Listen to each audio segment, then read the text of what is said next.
Welcome everyone this evening to the Institute of World Culture here in Santa Barbara for our annual and very special address, our Founders Day address.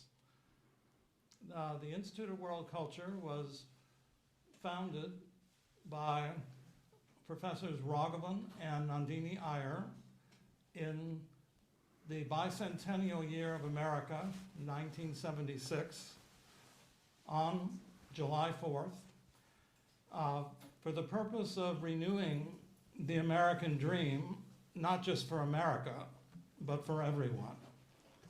And since that time, the Institute of World Culture has had many different kinds of programs on all the different excellences in world culture, and also respecting and eliciting many of the world's philosophies, religions, and sciences, and contemporary issues and contemporary ideas around those.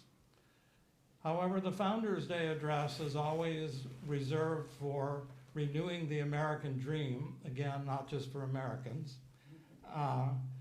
And while our theme for the year is interdependence, diversity, and imagination, none of those could really be achieved without unity.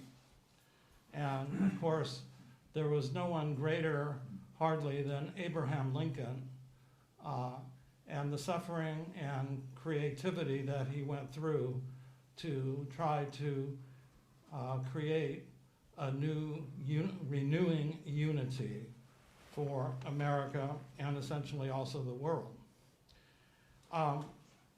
Tonight, we're going to have the real privilege then of hearing a talk here on Founders Day on Abraham Lincoln and the Promise of America.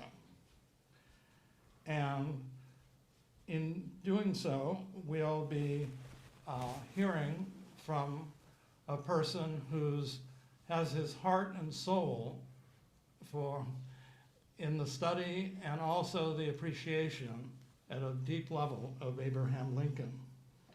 Before we do that, though, we do want to attend to also reorienting ourselves to the aims of the Institute that were set in 1976 by the co-founders and worked on by their students back then. So there's a real continuity. And I will ask Carolyn Dorrance, who's the president of the Institute of World Culture, to read the Declaration of Interdependence, the aims.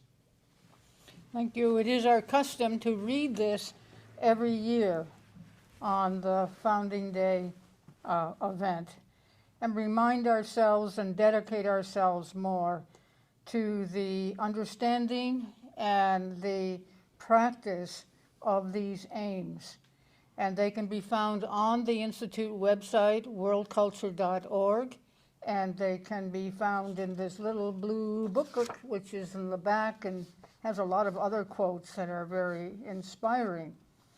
So, Declaration of Interdependence, to explore the classical and Renaissance traditions of East and West and their continuing relevance to emerging modes and patterns of living, to renew the universal vision behind the American dream through authentic affirmations of freedom, excellence, and self-transcendence in an ever-evolving republic of conscience, to honor through appropriate observance the contributions of men and women of all ages to world culture, to enhance the enjoyment of the creative artistry and craftsmanship of all cultures, to deepen awareness of the universality of man's spiritual striving and its rich variety of expression in the religions, philosophies, and literatures of humanity,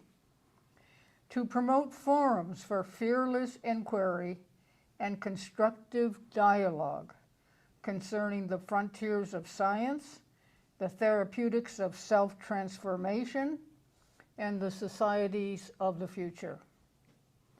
to investigate the imaginative use of the spiritual, mental, and material resources of the globe in the service of universal welfare, to examine changing social structures in terms of the principle that a world culture is greater than the sum of its parts, and to envision the conditions, prospects, and possibilities of the world civilization of the future, to assist in the emergence of men and women of universal culture, capable of continuous growth in nonviolence of mind, generosity of heart, and harmony of soul, to promote universal brotherhood, and to foster human fellowship among all races, nations, and cultures. Thank you, Carolyn. And once again, we welcome you all, both here in the room and those that are listening from afar, but are very near. Just a couple of housekeeping mentions. First of all, the Institute of World Culture itself is a voluntary and purely voluntary association. And so any donations that you would like to give at the end of the program, please feel free to do so. In addition, the restrooms are over to your right, my left, but your right, and just to the left there, if you need to use them. And I just would like to mention briefly before we start that we are going to have a film series coming up in July at this time, Saturdays at 7 p.m., starting July 8th, Prajna Earth, then July 15th with the theme of living, and then July 22nd, good night and good luck. So all of these are somewhat different. The latter, by the way, has George Clooney in it.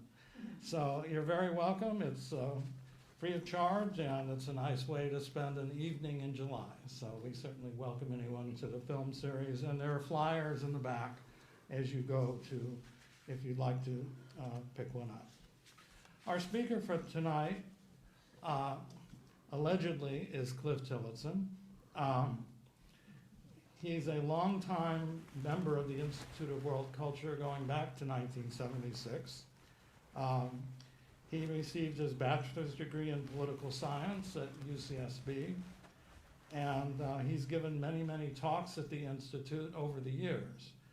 Those would include the meeting and dialogue between Ralph Waldo Emerson and Mr. Carlyle, as well as he's also been involved partly in his business, and so he's given some really interesting talks on things like trees, Zen gardens. So he now lives in Hawaii with his wife and some children, but we're happy to have him here tonight. He certainly, we know, has put his heart and mind literally into Abraham Lincoln. And not only that, but he's actually trying here to basically allow us to see how one can actualize potential and self-direction in America. And there's no better example of that than Abraham Lincoln. And so we would like to introduce our president.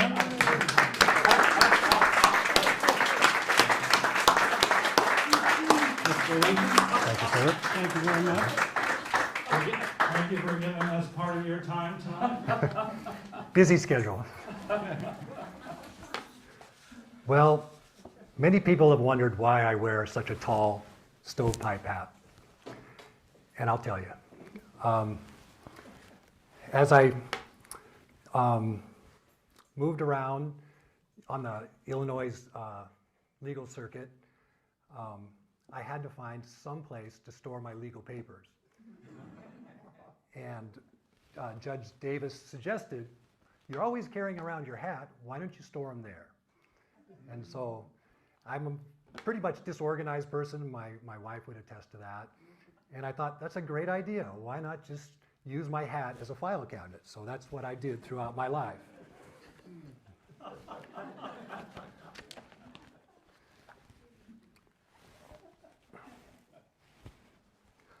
Now, one of the popular Senate seat debates I had with Stephen Douglas back in 1858, where we argued about the extension of slavery into the federal territories, a lady in one of those hoop dresses, which was the fashion back then, sat down on the chair where my hat was residing, and much to her great embarrassment. In my clumsy effort to calm her, I said, "Now, madam, I could have told you the hat weren't going to fit before you tried it on." Unfortunately, my ill-chosen words had the opposite effect. And Mr. Douglas himself, the Democratic Popular Sovereignty candidate of 1860, also known as the Little Giant, generously offered to guard my hat at the first inaugural, saying, "While I may never be president, the least I can do is hold the hat of the people's choice." As to the rest of my haberdashery, as you can witness with your own eyes, I have not given much thought, unlike most politicians with all their fancy outfits and flub-dubs. In fact, it wasn't until I was 21 years of age and finally able to leave the indentured servitude of my father that I wore anything but buckskin. Knowing I couldn't leave our farm in Macon County and strike out to the town of New Salem looking like a complete country bumpkin, I struck a deal with the local seamstress, Nancy Miller, for a new set of clothes. She was a tough negotiator, though, and I ended up splitting 400 rails per yard of cloth, a total of 1,400 rails in all for that first outfit of mine. But in truth, there's really not much more to tell about my younger years that can't be summed up by that line in Gray's elegy, "The short and simple annals of the poor." As to my adult life, this companion here has been with me throughout it. And I even had one take a bullet for me while riding horseback out to the soldier's home in 1864. This beard, though, on the other hand, is a more recent acquaintance. Mr. Bishop, can you take that? One day, while splitting rails, a stranger approached me and said, "I'm sorry, sir, but I'm afraid I'm going to have to shoot you." "Why, sir, would you want to do that? For I have done nothing to rile you." To which the passerby replied that he had promised to shoot the first man he met who was uglier than himself. Well, putting down my axe and stepping up to the man for a close examination, I willingly accepted my fate, saying, "If I am uglier than you, sir, then blaze away." This encounter got me thinking, though, that with such an interesting countenance as this, I would not likely go far in this world. So during the presidential campaign, when I got a letter from a young girl from Westfield, New York, advising me on how to improve my looks, or at least how to disguise them, these less flattering ones, I took her words to heart. As Grace Bedell said in her letter, "I'm a little girl, only 12 years old, but want you should be President of the United States very much. So I hope you won't think me very bold to write to such a great man as you are. I have got 4 brothers, and part of them will vote for you anyway, and if you will make your whiskers grow, I will try and get the rest of them to vote for you. You would look a great deal better, for your face is very thin. All the ladies like whiskers, and they would tease their husbands to vote for you, and then you would be president." Moved by her candid letter, I wrote back, "My dear little miss, your very agreeable letter of the 15th is received. I regret the necessity of saying I have no daughters. I have 3 sons, one 17, one 9, and one 7 years of age. They with their mother constitute my whole family. As to the whiskers, having never worn any, do you not think people would call it a piece of silly affection if I were to begin it now? But I took the young lady's advice, and lo and behold, against long improbable odds, I was elected." There you go. Upon my journey to the Capitol, where I was obliged to give over 100 speeches, our train made a stop in Westfield. From the platform of the caboose, I called out if Miss Grace Fidel was present in the audience. And a little boy up in a tree over there said, "Why, sir, she's right over there." So stepping to the ground, I put her on my knee so she could more closely examine the result of her recommendation, to which upon rubbing, she heartily agreed. Riding to this event in one of your newfangled horseless carriages, I mused on this story because this July, we as a nation are in generations as old at 12 as Grace was in years when I met her in Westfield. Even though as a democracy, ours is the oldest continuous one in the world, America is still in its youth, not even yet a teenager. In our 247 years since we severed our ties with the old world and began our project in democracy, conceived in liberty and dedicated to the proposition that all men are created equal, we have ceaselessly struggled to realize this self-evident truth by ever building and renovating our uniquely visualized nation of the people, by the people, and for the people. So let me say from the outset how honored and humbled I am by your invitation to join with you members of the Institute of World Culture on this, the Founders' Day of your organization and our country, to share a few words on the unfinished work of realizing the promise of America. Indeed, your Institute's commitment to humanity's moral and intellectual advancement through lifelong learning reminds me of the popular Lyceum movement of which I was active in while residing in Springfield, Illinois. I have always thought and said as much in my first public speech back in 1832 to the people of Sangamon County, quote, well, I don't need to quote myself really, upon the subject of education, not presuming to dictate any plan or system respecting it, I can only say that I view it as the most important subject we as a people can be engaged in. Our precious republic has no real nor will have a lasting existence except as it resides in the minds, hearts, and shared culture of American citizenry. As Benjamin Franklin said, "We have given you a republic if you can keep it." While not intending any undue flattery, although I have really never seen any problem with giving due flattery, the future promise of America lies with organizations like yours and you, its individual members, who are dedicated to the development of moral character, as so eloquently expressed in your Declaration of Interdependence.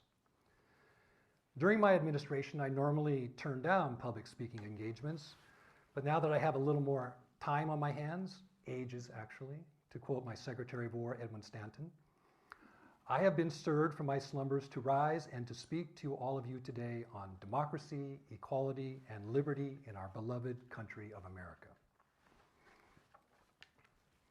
Indeed, Independence Day is a very special time to reflect upon these themes and celebrate the continuity of our country.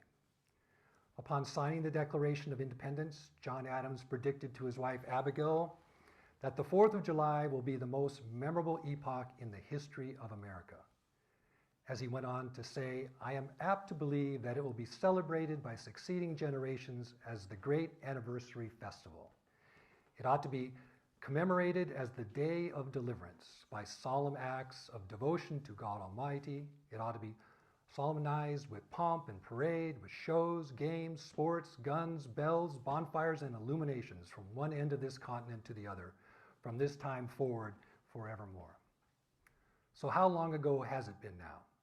Almost 250 years since, upon the 4th day of July, for the first time in the world, a union body of representatives was assembled to declare as a self-evident truth that all men were created equal. That was the birthday of the United States of America. Since then, the 4th day of July has had several peculiar recognitions. The two most distinguished men who framed and supported that paper, including the inspirational preamble, Thomas Jefferson and John Adams, the one having framed it and the other sustained it most ably in debate, the only two of the 55 or 56 who signed it, I believe, who were ever President of the United States, precisely 50 years after they put their hands to that paper, exited this stage of action on the 4th of July, 1826. What an extraordinary serendipity. 2 days before his passing, Thomas Jefferson, in declining an invitation to publicly speak, wrote, "The kind invitation I receive from you on the part of the citizens of the city of Washington to be present with them at their celebration of the 50th anniversary of American independence as one of the surviving signers of an instrument pregnant with our own and the fate of the world is most flattering to myself." 2 days before he died. "I should indeed, with peculiar delight, have met and exchanged there congratulations personally with the small band, the remnant of that host of worthies who joined with us on that day in the bold and doubtful election we were to make for our country between submission or the sword, and to have enjoyed with them the consolatory fact that our fellow citizens, after half a century of experience and prosperity, continue to approve the choice we made for ourselves. Let the annual return of this day forever refresh our recollections of these rights and an undiminished devotion to them." And as Mr. Jefferson said earlier in a letter to John Adams, the flames kindled on the 4th of July, 1776 have spread over too much of the globe to be extinguished by the feeble engines of despotism. On the contrary, they will consume these engines and all who work them. So all honor to Jefferson, to the man who, in the concrete pressure of a struggle for national independence by a single people, had the coolness, forecast, and capacity to introduce into a merely revolutionary document an abstract truth, applicable to all men and all times, and so to embalm it there, that today and in all coming days it shall be a rebuke and a stumbling block to the very harbingers of reappearing tyranny and oppression.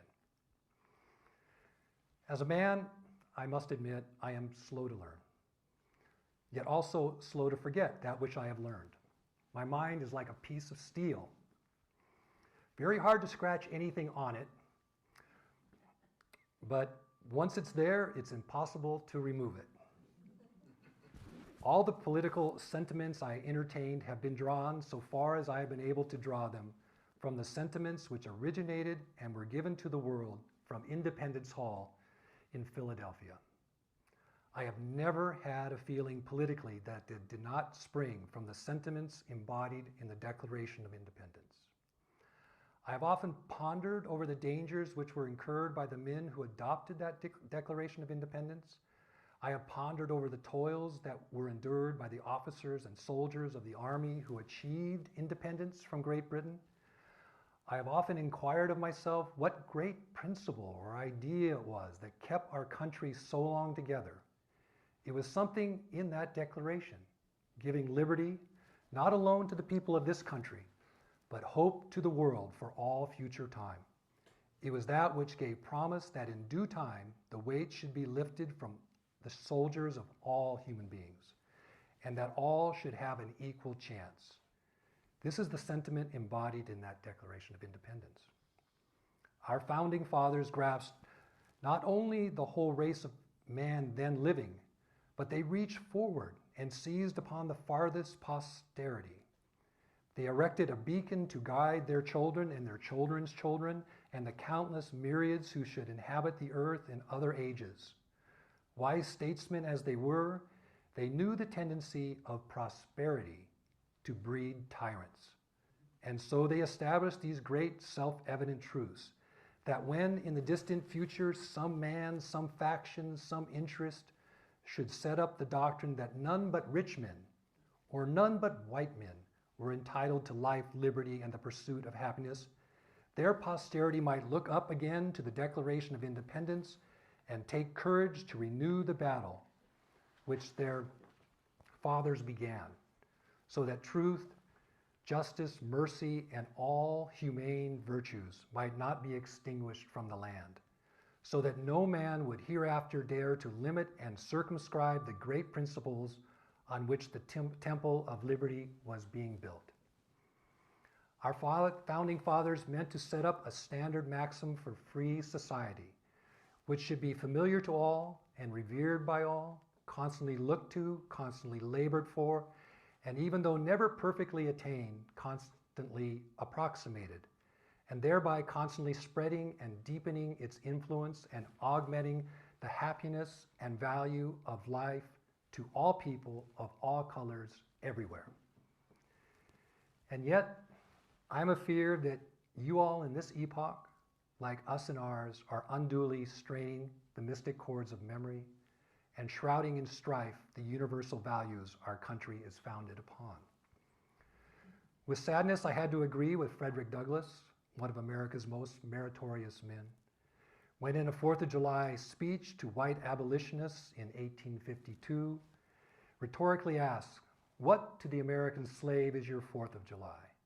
To him your celebration is a sham, your boasted liberty an unholy license, your national greatness swelling vanity.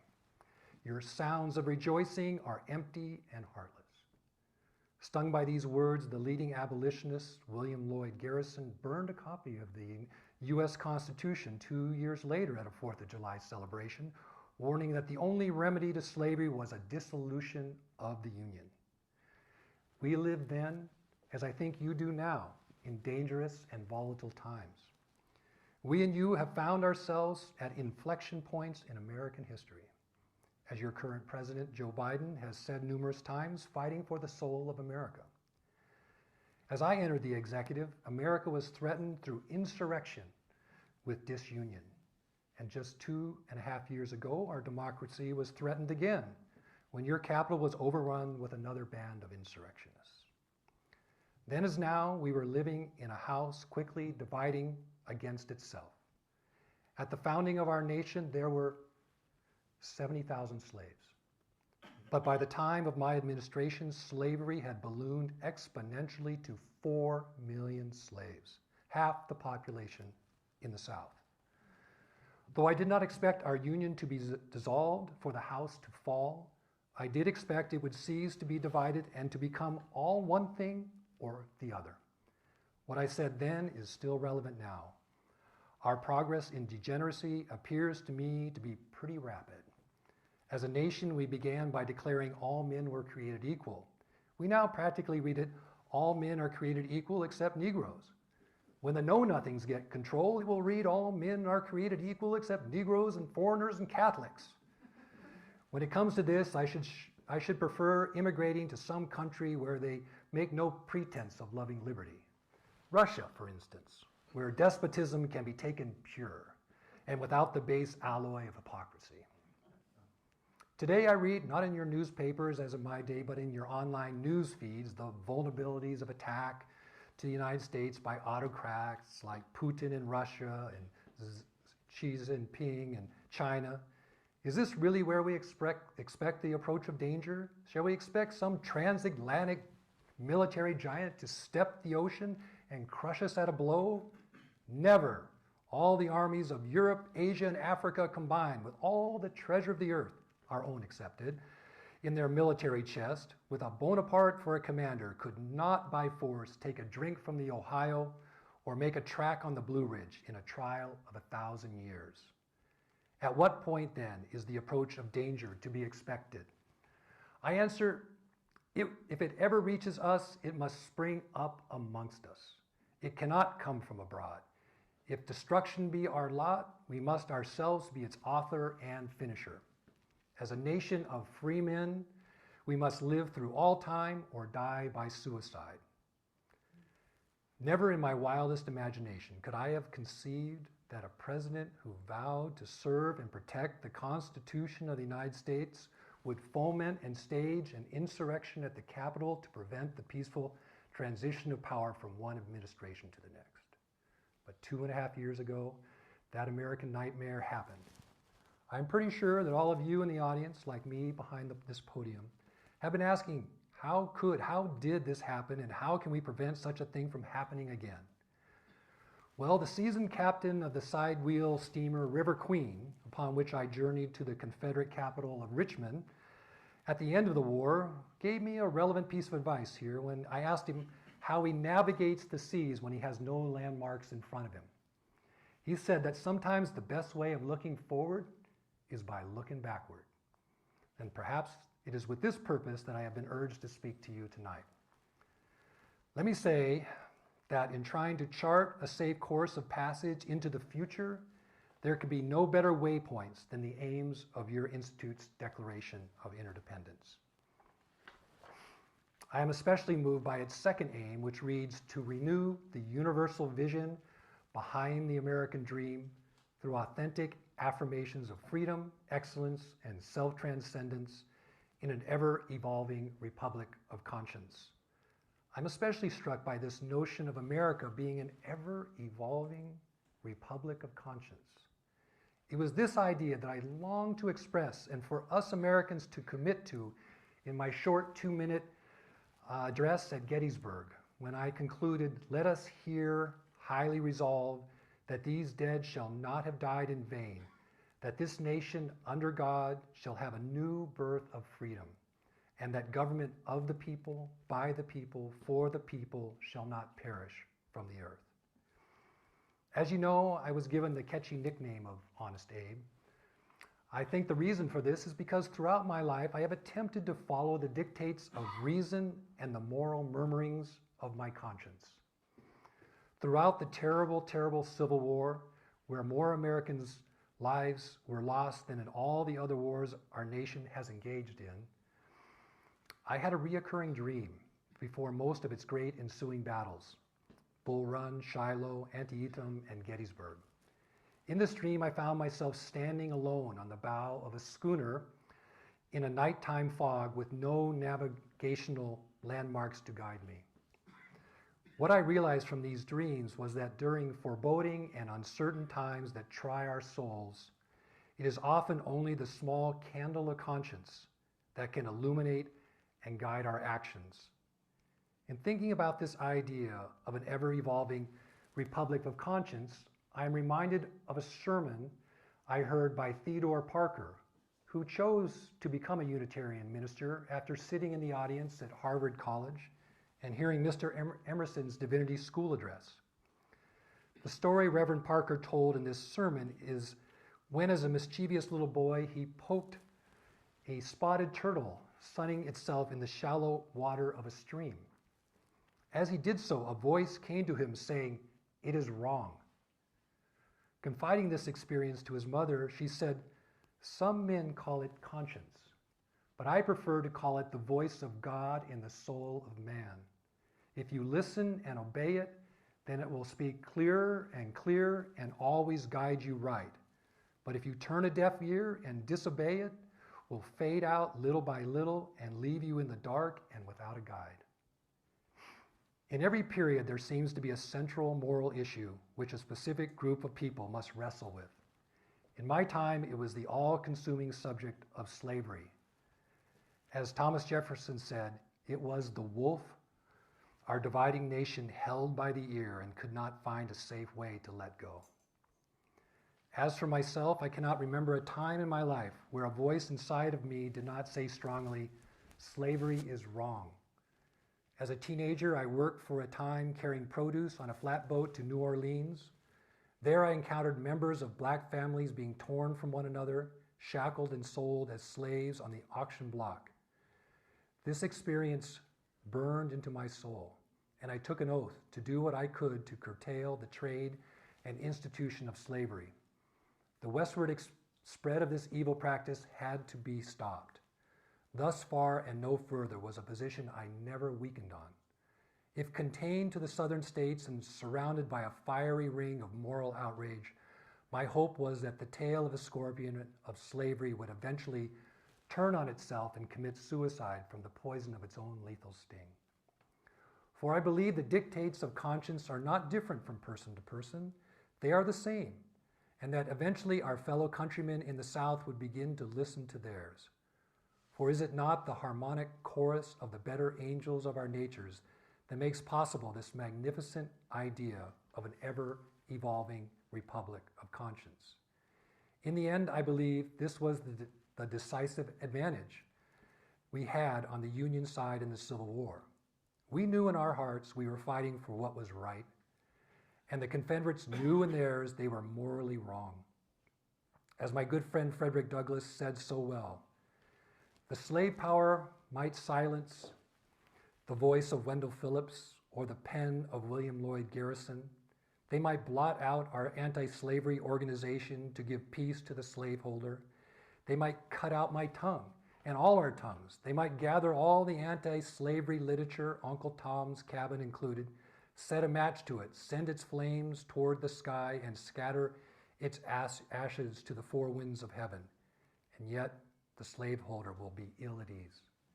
For deep down in his own dark conscience would come an accusing voice, "Thou art verily guilty concerning thy brother."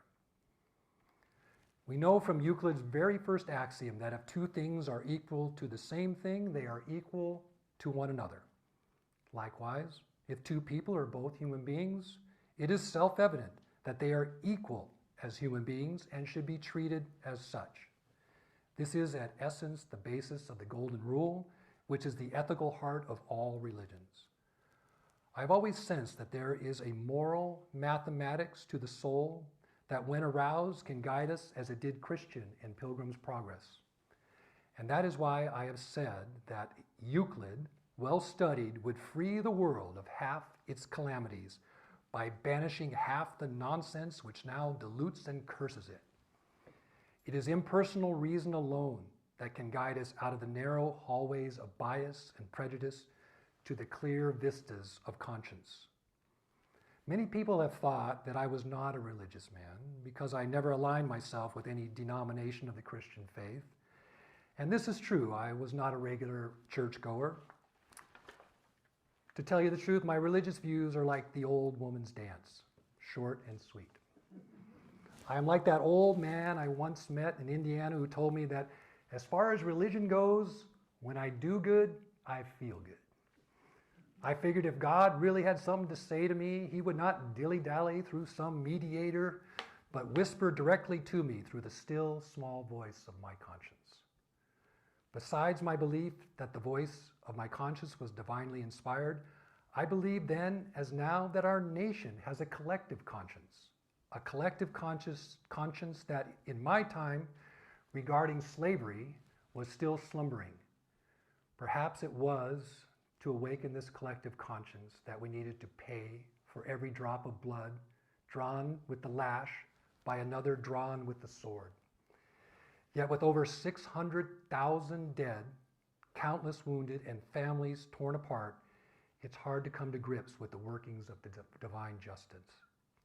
In great contests, every party claims to act in accordance with the will of God. Both may be and one must be wrong. God cannot be for and against the same thing at the same time. In our Civil War, it was quite possible that God's purpose was something different from the purpose of either party. For the first 2 years of the war, very little went our way. While we in the North were fighting to hold the nation together, the Southerners were viciously fighting for their whole way of life. On one occasion, I even chided my leading general, George McClellan, that if he was not going to use the Army of the Potomac, I'd like to borrow it for a while. Finally, in exacerbation, I had to relieve General McClellan of command of his army of 1,200 men, or 120,000 men. Paralleling recent events in Russia, several of McClellan's lieutenants tried to persuade the general to take control of the government. No doubt this coup d'etat would have been successful, but to Little Mac's credit, as his soldiers fondly nicknamed the general, he resisted the temptation, else our history would have been quite a bit different. Slowly in the North, the purpose of the war expanded through the outspoken efforts of the abolitionists to include the radical aim of emancipation. Up to the Civil War, it was commonly accepted that the Constitution, through its fugitive slave clause and its 3/5 compromise, protected slavery in the individual states. Therefore, as much as I abhorred the institution, as president, I felt there was little I could do about it, especially without the solid support of general public sentiment. Daily I held what I called my public baths at the White House, where people were allowed to just come on through, unlike today, to try and take the pulse of the people. For with their backing, anything was possible, and without it, nothing. I never pretended to control events, rather it was events that controlled me. Finally, with a victory in the Battle of Antietam in September of 1863, the opportunity presented itself to me as the commander-in-chief of the Union as a wartime maneuver to free all the slaves in the southern states engaged in insurrection. It is my opinion that had the proclamation been issued even 6 months earlier than it was, public sentiment would not have sustained it. To galvanize the country, the official signing was set for 11 in the morning of New Year's Day of 1864. As I read through the document, I noticed there was an error in the format, so William Seward, my loyal Secretary of State, had to return to the State Department for a revision. Because of a scheduled luncheon and reception, the signing had to be postponed until the evening. When I took up the pen, my hand began to tremble from all the handshaking I had done that afternoon in the reception line. So I put the pen down and said to Mr. Seward, I never in my life felt more certain that I was doing right than I do in signing this paper. If my name goes into history, it will be for this act, and my whole soul is in it. If my hand trembles when I sign the proclamation, all who examine the document hereafter will say, he hesitated. After Mr. Seward and I had a good laugh and my hand stopped shaking so much, I set it to the parchment and boldly wrote my name. As I learned later, people throughout the country and beyond were anxiously waiting at telegraph offices for the announcement of this executive action. In snowy Boston, many abolition leaders, including Frederick Douglass, had gathered at the Tremont Temple, and a covey of eminent authors, including Ralph Waldo Emerson, Henry Wadsworth Longfellow, John Greenleaf Whittier, Harriet Beecher Stowe, and Oliver Wendell Holmes, were expectantly waiting at the Boston Music Hall. Finally, when word came over the electric wire, as Douglass described the scene in his newspaper, there were shouts of joy and gladness, with the crowd celebrating with music and song until dispersing at dawn. A war to restore national union had now become a war for individual freedom and liberty. In the coming months, over 200,000 free and previously enslaved blacks joined the Union ranks, altering the course of the war. With the intrepid bravery of the black soldiers, and through my admiration and deepening friendship with Frederick Douglass, who, by the way, was also one of my most vocal critics, I saw for the first time the possibility of America becoming a multiracial democracy. Historians have faulted me for changing my views on this subject, but I don't think much of the man that's not wiser today than he was yesterday. Given our powers of reasoning and moral choice, as Mr. Emerson suggests, are we not self-evolving creatures capable of transformational change both individually and as a people? As the war dragged into its 4th year and my first term in office was ending, virtually every family had suffered casualties on the blood-soaked battlefields.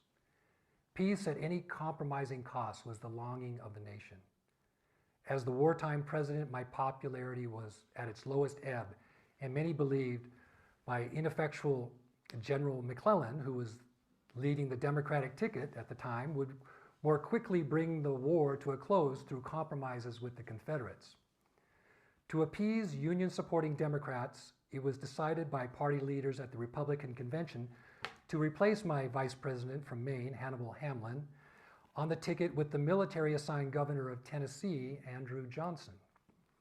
Looking back 160 years from today, and knowing now what I could not foresee at this dark hour, I believe this was the worst decision I allowed our Republican Party to make without any protestation on my part.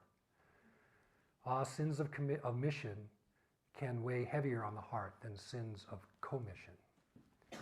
In September of 1864, with General Sherman's capture of Atlanta and his subsequent march to the sea, the tide of the conflict shifted towards Union victory, and the howling demands for peace from the Northern Copperhead faction of the Democratic Party were muzzled, and my re-election was assured. The consuming questions now were how to prevent my wartime executive action freeing enslaved blacks from being annulled by a future Congress, and how to rebuild the South racked and ruined by war. We succeeded, with a little chicanery, which I really don't need to go into now, in getting the 13th Amendment abolishing slavery through the House of Representatives. You can watch the movie about it. On January the 31st, 1865, leaving the reconstruction of the South as the central challenge before me in my second term. As Mr. Douglas aptly put, verily the work does not end with the abolition of slavery, but only begins. If our Union forces broke the Southern Confederacy, as the Pottery Barn Rule requires, it became our responsibility to rebuild the South anew. For this purpose, on March the 3rd, only 42 days before what I will refer to as that fateful day, I signed into law the act establishing the Freedmen's Bureau to financially assist and provide land and education to the freed blacks in the South, with the design to create a more equitable society. The next day, March the 4th, I delivered my second inaugural address, which Mr. Douglas lauded as a sacred effort, and yet many others misconstrued its language of appeasement and forgiveness to mean that I was going to go soft on the insurrectionists. People often skip over some important words in the last sentence of that speech about binding up the nation's wounds, after I say with malice towards none, with charity for all, where I stressed with firmness in the right, as God gives us to see the right. At this pivotal time, more than any other, we needed to firmly hold fast to America's founding principles. The sole subject of my last public address, which I gave on April the 11th, 2 days after General Lee's surrender to General Grant at Appomattox, was to further clarify my intentions for reconstruction, not just restoration. As I said in that speech, by these successes, the re-inauguration of the national authority, reconstruction, which has been a large share of my thought from the first, is pressed much more closely upon our attention. It is fraught with great difficulty. Unlike the case of a war between independent nations, there is no authorized organ for us to treat with. No one man has authority to give up the rebellion for any other man. We must simply begin with and mold from disorganized and discordant elements. Nor is it a small additional embarrassment that we, the loyal people, differ among ourselves as to the mode, manner, and means of reconstruction.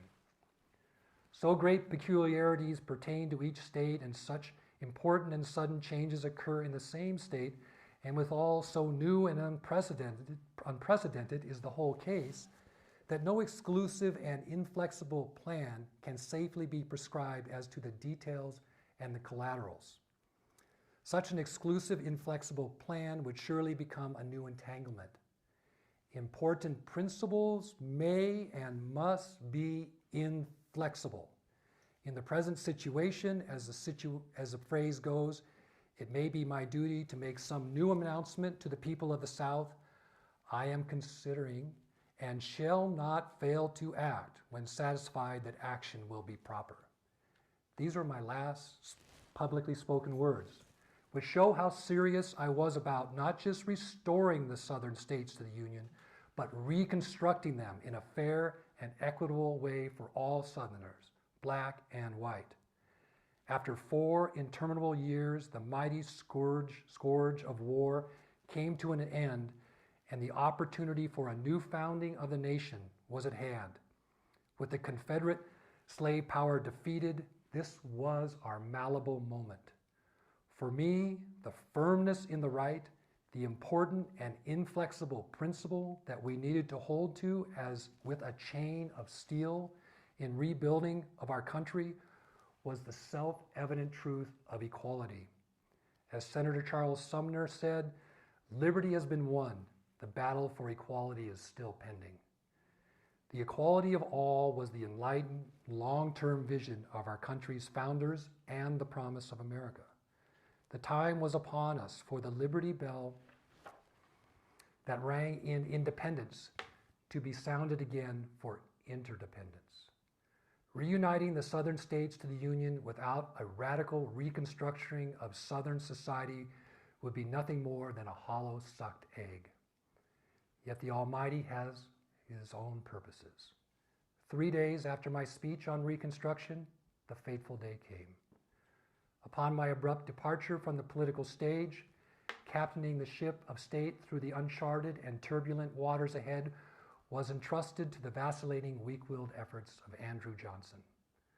Promoting himself, the Moses of freed black people, his conciliatory actions to the rebels spoke otherwise.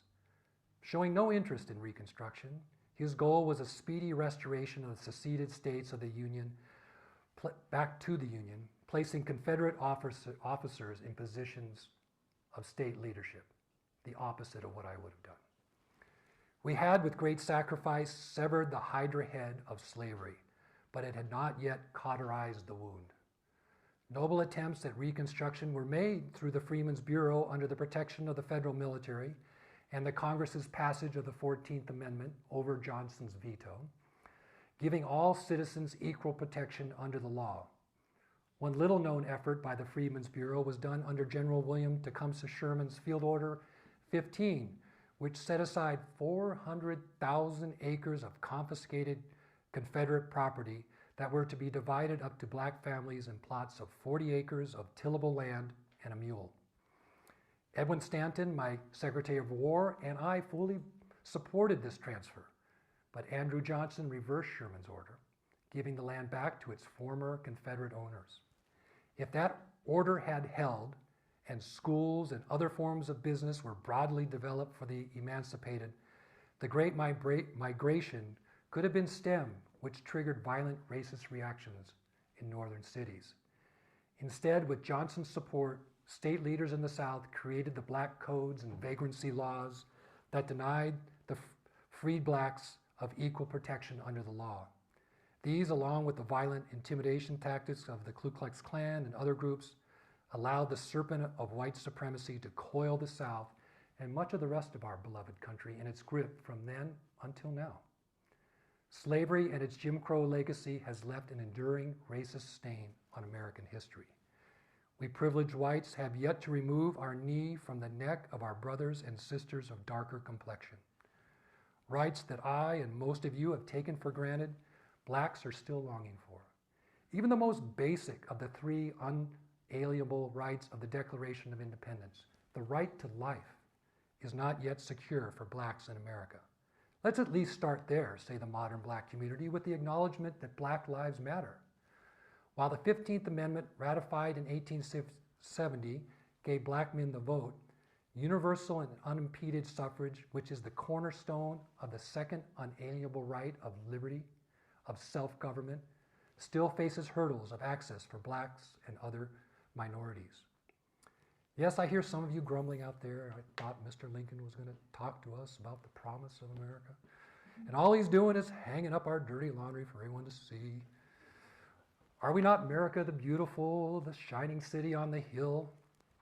Well, let us be honest. We cannot escape history, and its zigzag path, as our first black president, Barack Obama, described it in a consoling speech to his staff the day after the 2016 election. To more clearly envision our potential future, we must examine our actual past. It's good, it's bad, and it's ugly. It has been said that history is what the present chooses to remember about the past. We should be able to take our history undiluted. Frankly, I don't see what's so bad about being woke, as your conservative contemporaries complain. I prefer to agree with one of my contemporaries, Mr. Thoreau, who spoke of wokeness as a noble thing when he said moral reform is the effort to throw off sleep. Are we ostriches? If we hide from our history, are we not hiding from ourselves? As the great Southern writer William Faulkner once said, history is not a was, it is an is. The past is never dead. It is not even past.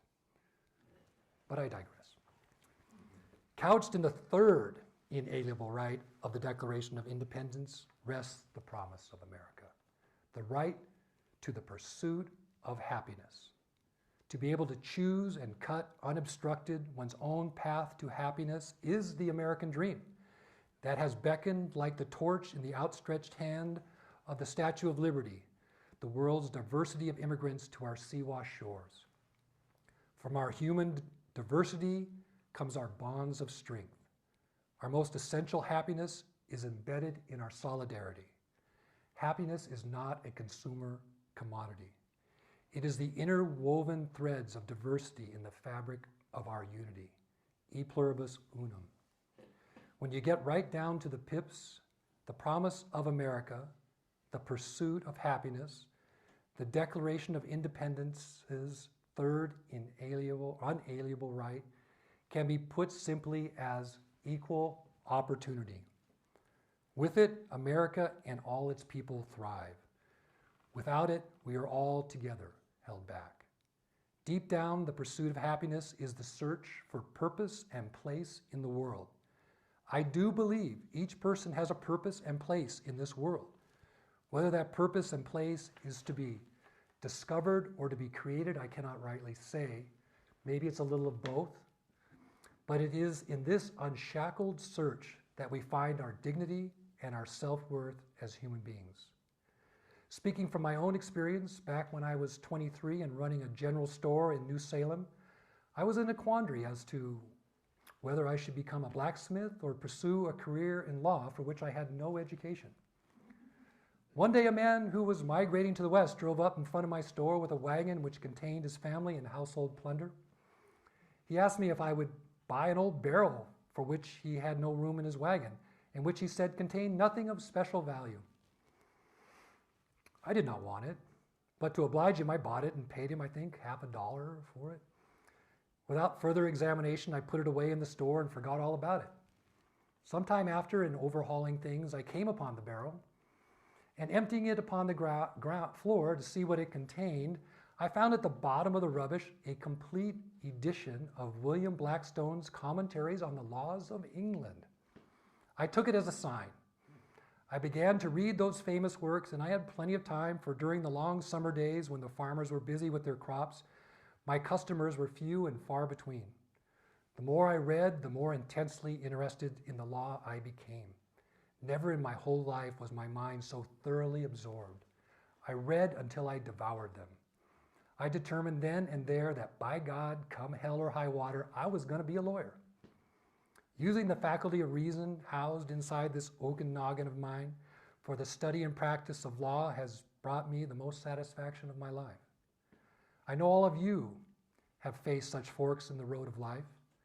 My hope for all Americans then and now is that when that fork is reached, the upper path of self-improvement and excellence is not barricaded and locked. As I said to a crowd, mainly of farmers, at the Wisconsin State Fair in 1859, through good education and the cultivation of the intellectual and moral world within, conjoined with dignified labor without, the prudent, penniless beginner in the world can work for wages a while, save a surplus with which to buy tools or land for himself, then labor on his own account for another while, and at length hire another new beginner to help him. This, I believe, is the just and generous and prosperous system which opens the way to all, gives hope to all, and consequent energy and progress and improvement of condition to all. This is and always must be the primary purpose of our democratically elected government. As I said in my message to Congress on the 4th of July, 1861, in the first year of the Civil War, on the side of the Union, we find ourselves in a struggle for maintaining in the world that form and substance of government whose leading object is to elevate the condition of men, to lift artificial weights from all soldiers, to clear the path of laudable pursuit for all, to afford all an unfettered start and a fair chance in the race of life. When the French aristocrat Alexis de Tocqueville traveled through our states back in my time, the universal quality he observed in American character was the longing to rise. This is the promise of America, that if you strive, you can rise.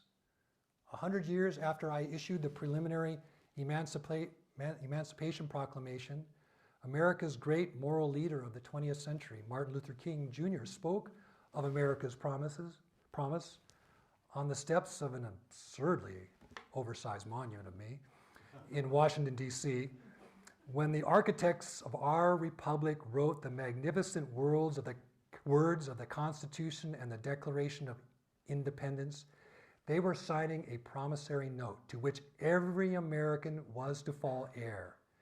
This note was a promise that all men, yes, black men as well as white men, would be guaranteed the unalienable rights of life, liberty, and the pursuit of happiness. It is obvious today that America has defaulted on this promissory note insofar as her citizens of color are concerned. Instead of honoring the sacred obligation, America has given the Negro people a bad check, a check which has come back marked insufficient funds. 2 years later, in the immediate response to the racist violence on the Edmund Pettus Bridge in Selma, Alabama, on March the 7th, 1865, President Johnson, in a moving address to Congress, echoed Dr. King's words. This was the first nation in the history of the world to be founded with a purpose. The great phrases of that purpose still sound in every American heart, North and South. The words of the Declaration of Independence are a promise to every citizen that he shall share in the dignity of man. This dignity cannot be found in a man's possessions. It cannot be found in his power or in his position. It really rests on his right to be treated as a man equal in opportunity to all others. It says that he shall share in freedom, he shall choose his leaders, educate his children, and provide for his family according to his ability and his merits as a human being. To apply any other test, to deny man his hopes because of his color or race, his religion, or his place of birth, is not only to do injustice, it is to deny America and to dishonor the dead who have given their lives for American freedom. The question is not the ability. The question is, do we have the will to reinvent our social structures? Can we replace the slippery chutes of disenfranchisement and poverty with solid ladders of engagement and opportunity, thereby building a fairer and more egalitarian society? This is my sincere hope. And yet, in the last 3 days, the backward-looking conservative justices on the Supreme Court cut off the legs of 2 of these ladders of opportunity by first overturning programs of affirmative action in higher education on Thursday, and yesterday, rejecting the executive student loan forgiveness plan. Rather than constructing more equitable educational structures, encouraging upward mobility for the underprivileged, the highest court of the land is busy deconstructing them. Our democracy has always been a messy, unruly business, a kind of political rule of thirds. A third of us clinging to the social and economic status quo, a third with a transformational longing for a more perfect union, and a third confused or indifferent, capable of being pulled either way in this tug-of-war between a pinched past and an open future. It was a third of the colonists that remained loyal Tories during the Revolutionary War. It was a third of our country that seceded from the Union during the Civil War. And today it is roughly a third of our country that want to return us to the days of Jim Crow and thereby make America great again. It is the eternal struggle between these 2 principles, right and wrong, throughout the world.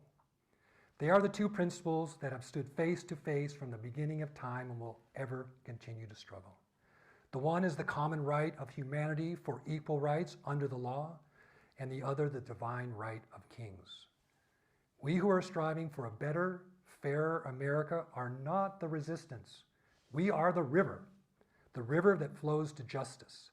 We, in all our many splendored diversity, are the revolution of social transformation. Those clutching at the pale white straws of the past are the rebellion of selfish stagnation. Franklin Roosevelt hit the nail on the head when he said that the greatest hindrance to the promise of America was fear. If we don't attempt to gain our happiness by riding on the backs of others, we have nothing to lose but our unwarranted fears by creating equal opportunities to all in our prosperous land of plenty. A very wise woman of my epoch predicted that 2/3 of the world's violence would immediately disappear if we trusted our neighbor meant us no harm. I believe that. As an outside observer, it seems to me that a tule fog of fear has settled over the hearts and minds of Americans today. The common graces, etiquettes, and fellowships of our shared community are on the wane. A hardness of heart is forming. As James Madison put it back in 1788, to suppose that any form of government will secure liberty or happiness without any virtue in the people is a chimerical idea. Do modern Americans really need to arm themselves with more powerful guns to protect themselves, not from foreign aggressors, but from their fellow citizens? It is through free access to ballots, not easy access to bullets, that the safety of our democracy is guarded.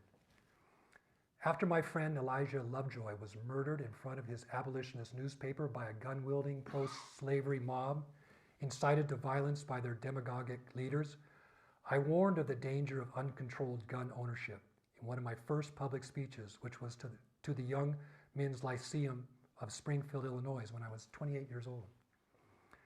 Access to guns needs to be curtailed, not expanded. The large majority of Americans want assault rifles banned, yet the conservative originalists on the Supreme Court argue that the Second Amendment establishes an unrestricted right to own guns of one's choosing. I say this is bunk. This argument does not pass originalism's own historical litmus test of the framers' meaning and intent at the time of the Constitutional Convention. The concise 27-word Second Amendment reads as follows: a well-regulated militia being necessary to the security of a free state, the right of the people to keep and bear arms shall not be infringed.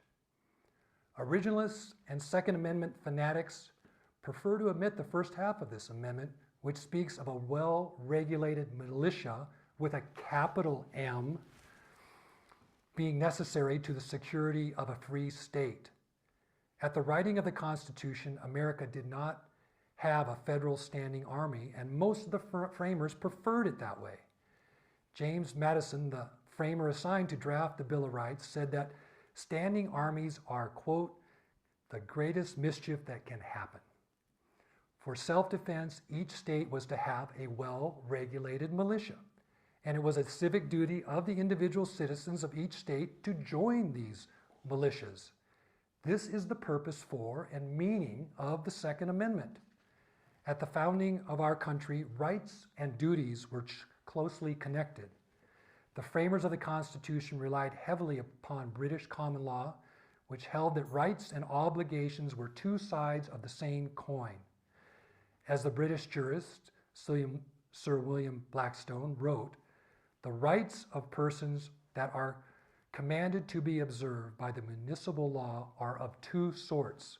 First, such as are due from every citizen, which are usually called civic duties, and second, such as belong to him, which is the more popular acceptance of rights.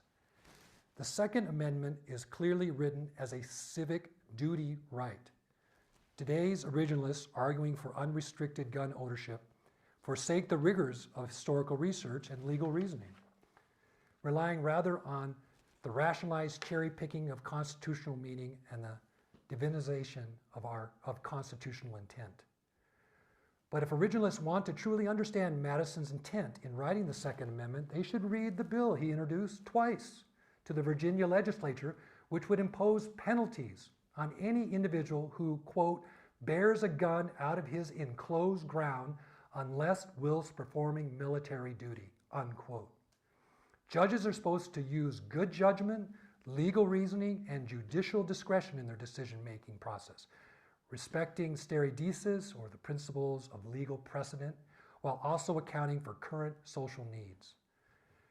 Ladies and gentlemen, I am quite disheartened that my forward-looking Republican Party has today been usurped by narrow-minded white identity politics, and the judicial branch of our government by the Federalist Society's ludicrous school of originalism, which attempts to mummify our beautiful Constitution. Justice Neil Gorsuch admitted as much when he said that judges should strive to apply the law focusing backwards, not forwards. Well, my friends, the Supreme Court does not have a monopoly on the Constitution. It has rendered numerous dreadful decisions like Dred Scott versus Sanford, which denied American citizenship to blacks, Percy versus Ferguson, which legalized racial segregation, and Korematsu versus the United States, which gave legal justification for internment camps during World War II. Thankfully, all these decisions, which run counter to the Declaration of Independence, have all been overturned. As I have said before, the Congress, the executive, and the court must each for itself be guided by its own opinion of the Constitution. And there is a fourth branch of our government, which often goes overlooked, but is bigger and more important than the other three branches combined. It is the branch of democratic government enshrined in the first three words of the Declaration of Independence: we the people. In a truly functioning democracy, all the other branches derive their legitimacy and staying power from the people. Allow all the governed an equal voice in the government, and that only is self-government. A true originalist would not just go back in time to 1787, but rather would step further back in time to 1776, embracing our true original founding document. It is the assertion of the principles of liberty and equality so fitly written on that scroll of parchment, which has proved an apple of gold to us. The Union and the Constitution are the picture of silver, subsequently framed around it. The picture was made not to conceal or destroy the apple, but to adorn and preserve it. The picture was made for the apple, not the apple for the picture. Friends, in 3 years' time, our country will celebrate its 250th anniversary. Our second president, John Adams, as much as he loved our country, fretted that our democracy would not last this long. Brooding on Robespierre's French Reign of Terror, John Adams wrote to his friend John Taylor in 1814, predicting that our experiment in democracy would be over before 250 years elapsed. As he said in that letter, individuals have conquered themselves, nations and large bodies of men never. When the vices of vanity, pride, avarice, and ambition infiltrate our government, America's democracy will be over.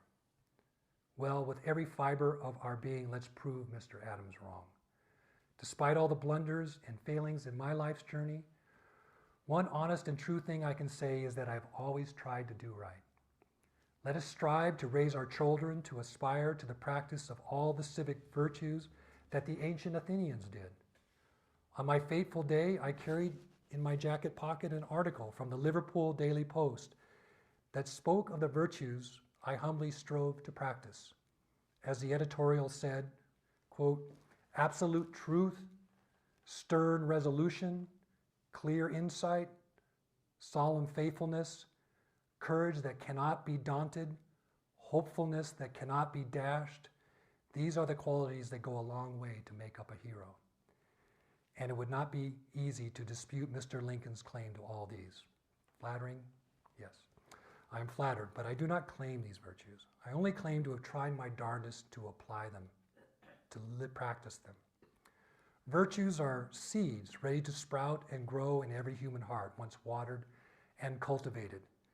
America was founded on the simplest and yet highest of virtues and ideals, the self-evident truth of human brotherhood. It is the common sense of the unmuddied heart. It is the common sense that Tom Paine appealed to in his revolutionary pamphlet on American self-government that rallied the colonists to fight for independence. As I said in a 4th of July speech in Chicago in 1858, it is this moral principle that all Americans, whether born or immigrated, can claim as though they were blood of the blood and flesh of the flesh of the men who wrote that old Declaration of Independence, and so they are. Universal unity is the common sense of all peoples everywhere, and it has been and will be the only glue that can bind and hold our American democracy together. It is the simple heart logic of people worldwide that all of us human beings have come from the same source and hence are brothers and sisters of one family of mankind. The ideal of brotherhood, to quote a wise philosopher, is only truth at a distance. On this, America's birthday, let us renew our resolution, as your Institute's 10th aim declares, to promote universal brotherhood and to foster human fellowship among all races, nations, and cultures. Let me conclude by quoting once again my honored friend, Frederick Douglass, whose credentials for speaking on the evils of slavery and racism were inscribed into the flesh of his back at an early age, and yet whose life, against unrelenting opposition, flourished as an authentic affirmation of freedom, excellence, and self-transcendence. As he said, "Put away your race prejudice. Banish the idea that one class must rule over another. Recognize the fact that the rights of the humblest citizen are as worthy of protection as those of the highest, and your problem will be solved. And whatever may be in store for it in the future, whether prosperity or adversity, whether it shall have foes without or foes within, whether there shall be peace or war, based upon the external principles of truth, justice, and humanity, and with no class having any cause of complaint or grievance, your republic will stand and flourish forever." Well, I see that I might have gone over my time. Sometimes I'm a little like the country preacher who said that once he gets a rolling with a sermon, finds that he's often too lazy to stop.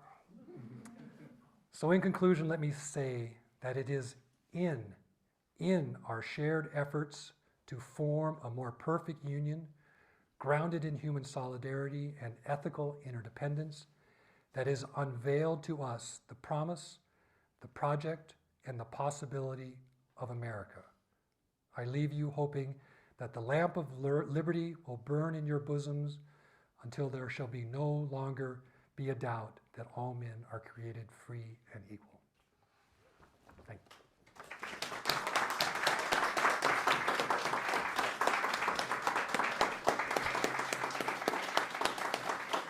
Thank you.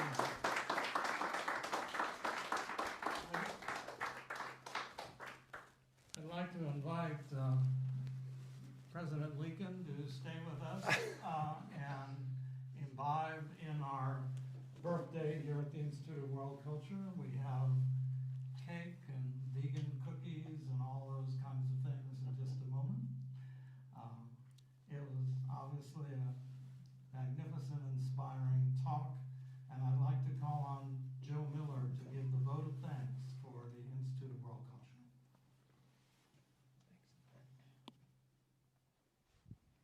Oh, thank you. You can stand up at the podium.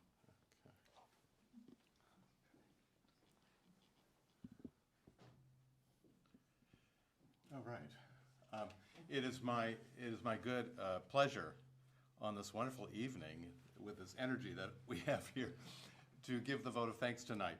I know one thing. Wherever he is, Daniel Day-Lewis is trembling tonight. That's what I know.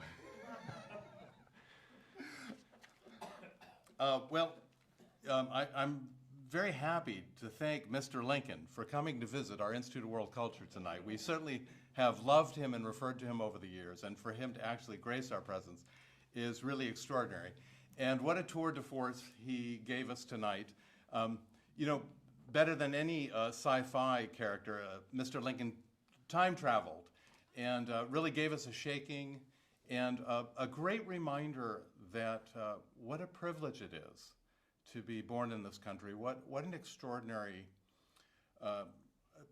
event the founding of this country was, based on principle, and to walk us through these principles as he did, the equality and liberty and the pursuit of happiness, and giving substance and fiber to them in the folksy way that only Lincoln can. If he was here tonight anywhere, Cliff Tillotson, I think he should feel good. When I do good, I feel good, and he certainly has done good tonight. Really, on behalf of the Institute, what a wonderful evening. I wish all of us, once again, to offer applause to Mr. Lincoln and Cliff Tillotson.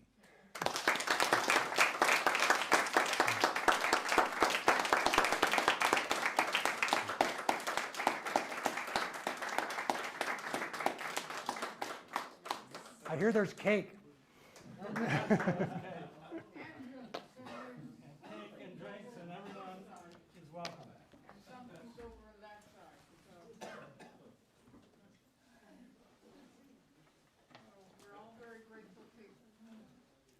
Cliff Tillotson let go of his identity from the beginning.